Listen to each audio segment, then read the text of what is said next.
మొన్న ఒక పేషెంట్ నన్ను ఒక డౌట్ అడిగారు. మేడం మీరు పీరియడ్స్ వచ్చాక ఐవీఎఫ్ స్టార్ట్ చేద్దామంటున్నారు కదా! ఇది సమ్మర్ కదా! ఐవీఎఫ్ సక్సెస్ అంతా తక్కువ ఉంటది మేడం. అందరూ వింటర్‌లో చేయించుకోమంటున్నారు. ఏం చేయాలి అని. It is a complete myth అండి. Summer is actually the best time to conceive. ఎందుకు అంటే సమ్మర్‌లో సన్‌లైట్ అనేది ఎక్కువ ఉంటది. సో మన బాడీలో వైటమిన్ డి లెవెల్స్ ఎక్కువ ఉంటాయి. So vitamin D is a proven vitamin which can help boost your fertility. ఇదే కాదు సమ్మర్‌లో మన బాడీలో మెలటోనిన్ కూడా ఎక్కువ ప్రొడ్యూస్ అవుతుంది. So this helps you sleep better and also relieves your stress. మూడోది ఏంటంటే ఈ మిత్ అన్నది ప్రీవియస్లీ ల్యాబ్స్లో అంటే ఇండివిజువల్ ల్యాబ్స్లో ఏమయ్యేది అంటే టెంపరేచర్ మెయింటైనింగ్ కండిషన్స్ ఉండేవి కాదు.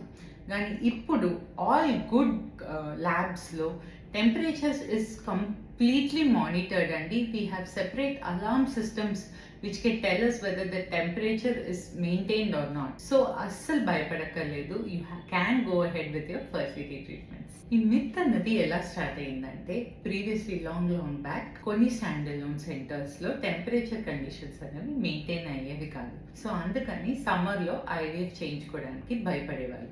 But now all good centres have very good equipment and మీ టెంపరేచర్ అన్నది మెయింటైన్ అవుతుంది ల్యాబ్లో ఆల్వేస్.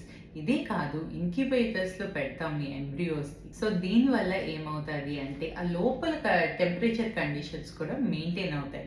సో డెఫినెట్లీ మీ ఎంబ్రియోస్ అన్నవి టెంపరేచర్స్ వల్ల డ్యామేజ్ అవ్వవు సమ్మర్లో. So don't be afraid, go get your fertility treatments done.